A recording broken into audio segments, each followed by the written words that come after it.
सतेंद्र जैन की तिहाड़ फाइल्स की एक और डिटेल सामने आ चुकी है। कैसे नियमों को ताक पर रखकर जैन को वीवीआईपी ट्रीटमेंट दिया गया, कैसे कैदियों को धड़ा धमकाकर उनसे जैन की सेवा करवाई गई। जांच रिपोर्ट में एक एक चीज का खुलासा हुआ है। जांच रिपोर्ट में एक और बड़ा खुलासा हुआ है। अधिकारियों ने नियमों के खिलाफ जाकर सतेंद्र जैन की जेल के अंदर उनके करीबियों और रिश्तेदारों से मीटिंग करवाई। सतेंद्र जैन की पत्नी भी जेल के भीतर लगातार कई बार आई और उनसे मुलाकात होती रही और इसी दौरान जेल के एरिया में मिली, जहां मुलाकात करने पर आमतौर पर पाबंदी रहती है, जहां पर मिलना अलाउ नहीं रहता। बावजूद इसके उनकी पत्नी पूनम जैन लगातार जेल आती रही, उस एरिया में मुलाकात करती रही जहां पर आम कैदियों को मिलना मना है। तो देखिए किस तरह से तमाम जेल के नियमों को ताक में रखकर यहां पर सतेंद्र जैन को वीवीआईपी सुविधाएं मुहैया कराई गई।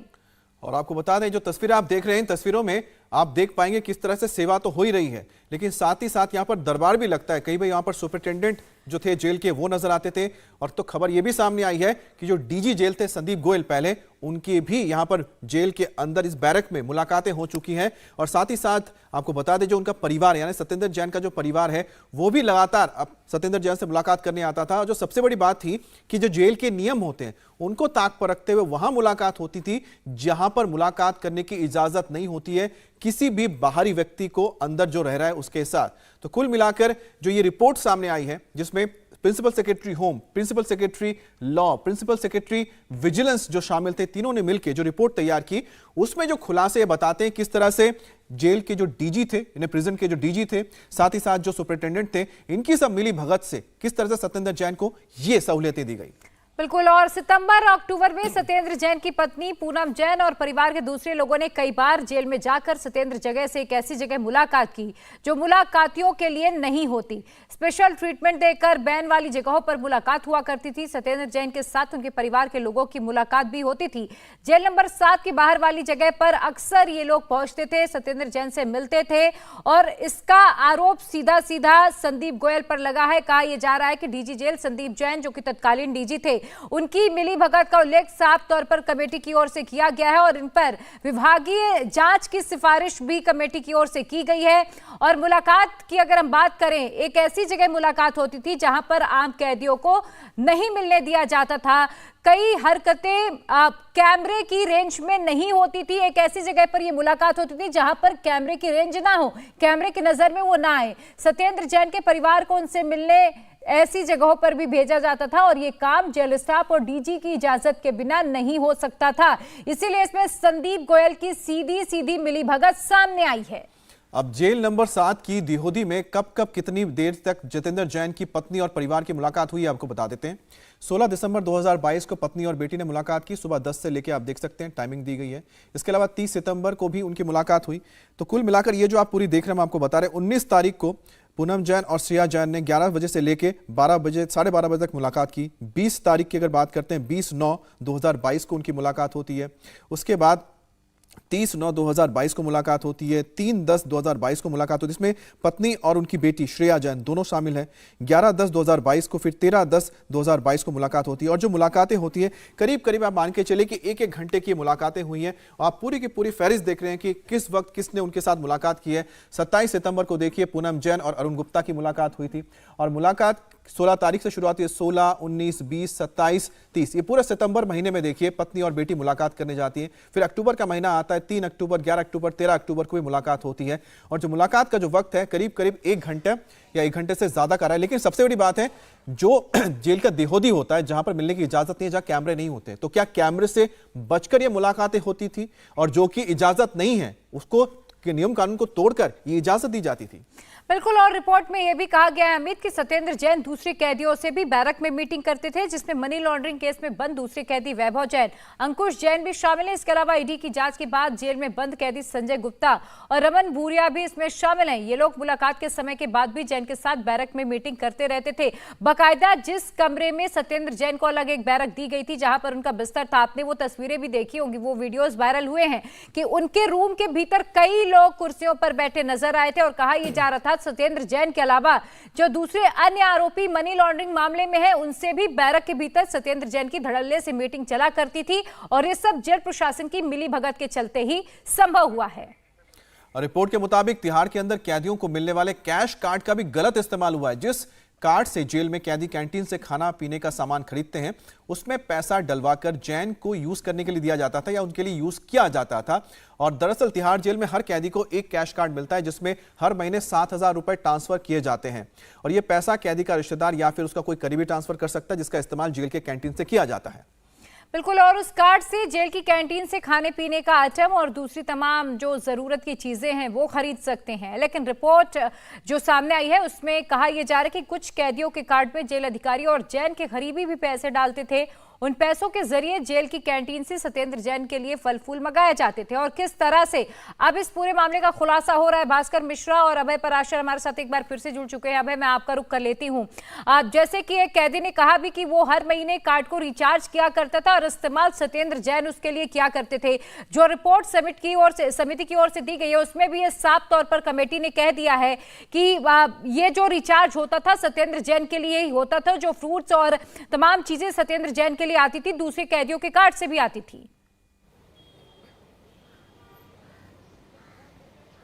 देखिए, बिल्कुल असल में सत्येंद्र जैन हो या फिर कोई भी कैदी हो, जेल के अंदर एक कार्ड दिया जाता है और ये कार्ड जो है डेबिट कार्ड की तरह आप इस्तेमाल कर सकते हैं। परिवार के लोगों को ये राइट होता है कि वो किसी भी कैदी के इस अकाउंट में, इस कार्ड में 7,000 रुपए का वो रिचार्ज कर दें। इन 7,000 रुपए से वो सिर्फ जेल के भीतर ही जो कैंटीन है उससे अपनी जरूरत का कोई भी सामान ले सकता है, चाहे खाने पीने का सामान हो या फिर कोई और सामान हो। लेकिन इसके अंदर किस तरीके से चालाकी की गई, जिस तरीके से वीआईपी ट्रीटमेंट दिया जा रहा था, जो सोर्सेस हैं और जो रिपोर्ट है, इस रिपोर्ट में साफ तौर पे लिखा हुआ है कि दूसरे कैदियों के कार्ड के अंदर पैसे जमा करवाए जाते थे और ये पैसे जो हैं जेल अधिकारी सत्येंद्र जैन के बिहाफ पे जमा कराते थे और इस कार्ड का इस्तेमाल सत्येंद्र जैन के लिए जो सामान लिया जाता था उससे होता था। यानी कि 7,000 रुपए पूरे नहीं पड़ते थे, उन्हें पूरा वीआईपी ट्रीटमेंट चाहिए तो जो जेल के नॉर्म्स हैं, रूल्स हैं, उन्हें पूरी तरीके से ताक पर रखा जाता था और इसमें पूरी मिली भगत होती थी। जो जेल के सुपरिटेंडेंट थे, जो जेल के वार्डन थे, जिनके ऊपर एक्शन भी लिया गया है, अजीत कुमार का जिक्र है जो कि जेल के सुपरिटेंडेंट थे,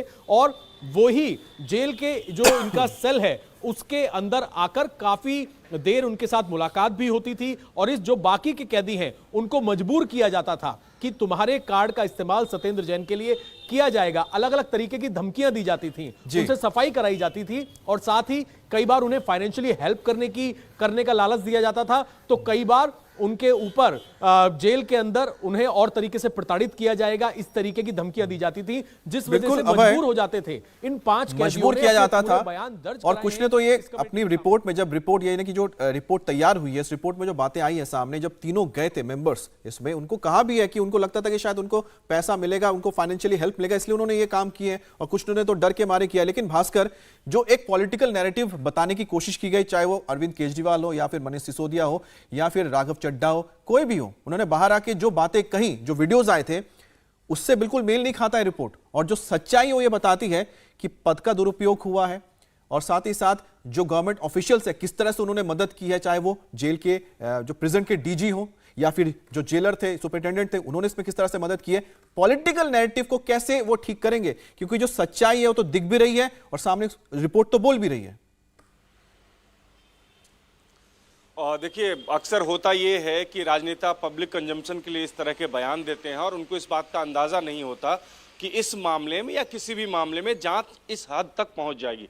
मनीष सिसोदिया ने जब मीडिया के सामने आके ये बयान दिया था कि वो बीमार हैं और डॉक्टर की सलाह पे उनको फिजियोथेरेपी दी जा रही थी, तो उनको शायद ये अंदाजा नहीं था कि ये सब कुछ सारा डिटेल पब्लिक डोमेन में आ जाएगा और ये पता चल जाएगा कि जो एक रेपिस्ट है वो थेरेपी दे रहा है और उसके पास कोई ऐसा अनुभव नहीं है, वो शादियों में घोड़ी का काम करता है।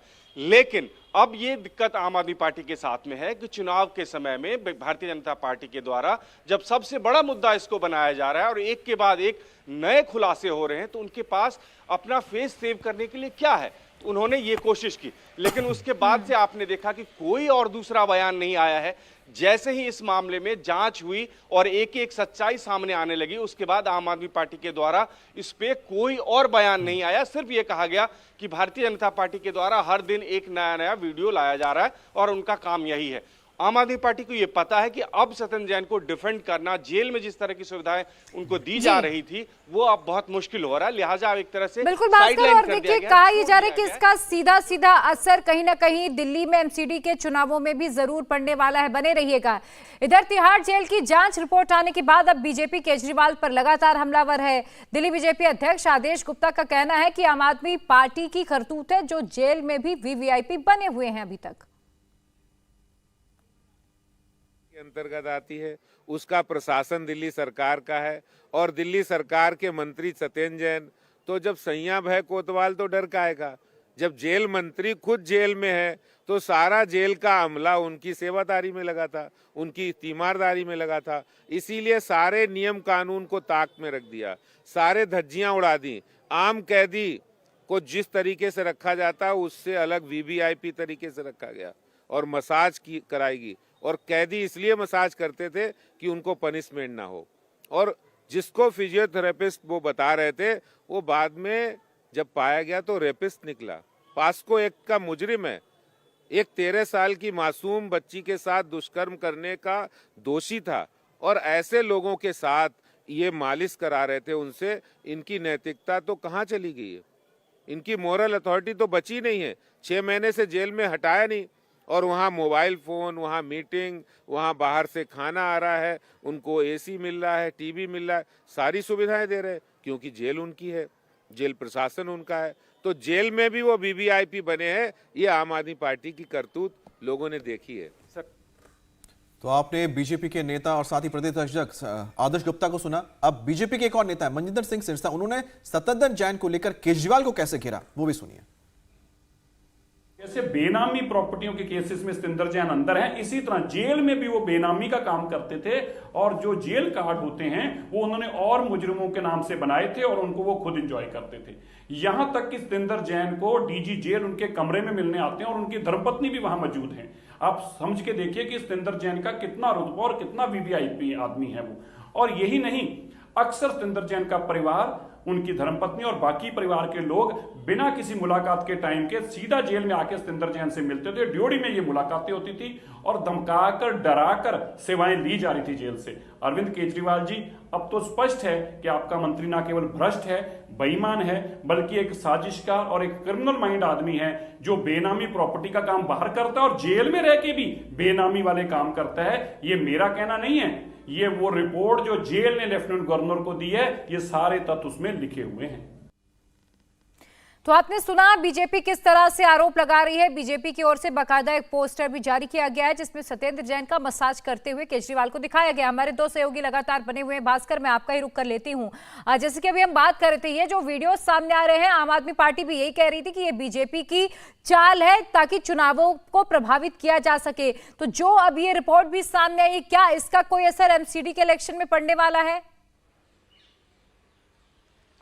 और निश्चित रूप से देखिए, जब से ये सीसीटीवी फुटेज आने लग गया बाहर, भारतीय जनता पार्टी के द्वारा हर संभव कोशिश की जा रही कि हर व्यक्ति के मोबाइल तक ये पहुंचे और हर आदमी की जानकारी में हो कि सत्येंद्र जैन जो जेल में है किस तरह की सुविधा उनको मिल रही है और जिस आम आदमी की बात की जा रही है उसको क्या खास सुविधाएं दी जा रही है। एमसीडी में अगर चुनाव प्रचार की बात करें तो आम आदमी पार्टी के द्वारा यह नैरेटिव बनाया गया था कि जो दिल्ली में कूड़ा का मुद्दा है उसको एक बड़ा चुनावी मुद्दा बनाया जाए। वही दूसरी तरफ भारतीय जनता पार्टी ने साफ और सीधा सीधा ये कोशिश की है कि जिस मोरल ग्राउंड को लेकर अरविंद केजरीवाल चुनाव में उतरते हैं उस मोरल ग्राउंड को डेंट किया जाए। और यही कोशिश थी कि जैसे जैसे वीडियो आ रहे थे, भारतीय जनता पार्टी के तमाम लीडर्स जो हैं वो आक्रामक होते थे और अपनी तमाम सभाओं में, चाहे बड़े लीडर हो या छोटे लीडर हो, बात यही की जा रही है। जब भी बात होती है कि फ्री में सुविधा, तो उसके बाद याद दिलाया जाता है लोगों को कि किस तरह से फ्री में सुविधा जेल में भी मिल रही है और जो आम आदमी का ढोंग इन लोगों ने रचा है उसका कितना बड़ा नुकसान दिल्ली वालों को हो सकता है। इस तरह की बातें तमाम चुनावी सभाओं में की जा रही है और मकसद यही है कि इस वीडियो का और इस खुलासे का फायदा भारतीय जनता पार्टी को इस एमसीडी चुनाव में हो। और आम आदमी पार्टी भी ये मानती है कि ये गलत समय पे हुआ है, इससे नुकसान होगा उनको। परसेप्शन की जो बात होती है आम आदमी पार्टी को, लेकिन परसेप्शन अब रहा कहां? दिल्ली में मिल रही है उसकी परसेप्शन अब रहा कहां भास्कर? क्योंकि अब तो सबसे बड़ा सवाल यह है कि आरोप से ज्यादा अब तो रिपोर्ट बन चुकी है ना, और रिपोर्ट कोई ऐसे वैसे नहीं किसी ने बनाई नहीं है। ये रिपोर्ट तो बाकायदा प्रिंसिपल सेक्रेटरी जो हैं, जो उन्हीं दिल्ली सरकार में है, उन्होंने तैयार की है। तो क्या आप ये, अभय एक बात बताइए, क्या अब ये सिर्फ आरोप रह गए हैं? क्योंकि अब जो रिपोर्ट जो आ गई है तो रिपोर्ट तो ठप्पा लगाती है ना, मुहर लगाती है जो आरोप लग रहे थे।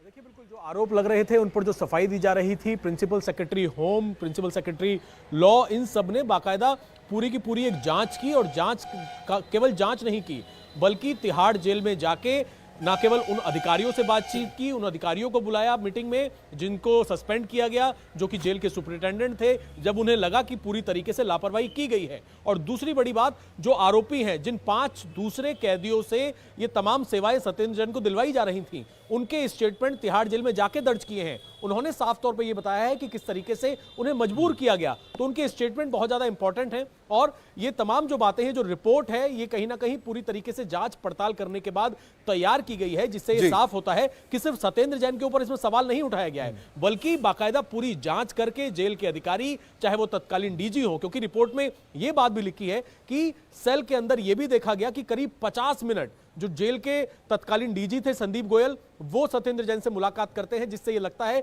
कि वो उनके काफी करीबी हैं। बात तो बिल्कुल क्लियर है ना इससे की पत्नी कि आरोप तब तक होते हैं जब तक आरोप थे, लेकिन अब तो आरोप नहीं ना, अब तो क्योंकि रिपोर्ट आ गई, रिपोर्ट का मतलब है मुहर लग गई है। अब एलजी इस पे क्या एक्शन लेते वो देखना है। लेकिन सबसे बड़ी बात अभी तक तो यही है कि जिसको लेकर चुनावी मैदान में उतरे थे, क्लीन छवि, क्लीन इमेज, अब उसी पर ही डेंट हो गया है। जब ये सारी रिपोर्ट आई है, वीडियोस आए हैं, यानी करप्शन को लेकर जो मैदान में उतरे थे, अब उन पर यह आरोप लग रहा है कि वो खुद ही ये सारी चीजों में लिप्त है। इंडिया टीवी हर वक्त हर जगह डाउनलोड करने के लिए सर्च करें India TV news Google play store या ऐप स्टोर पर।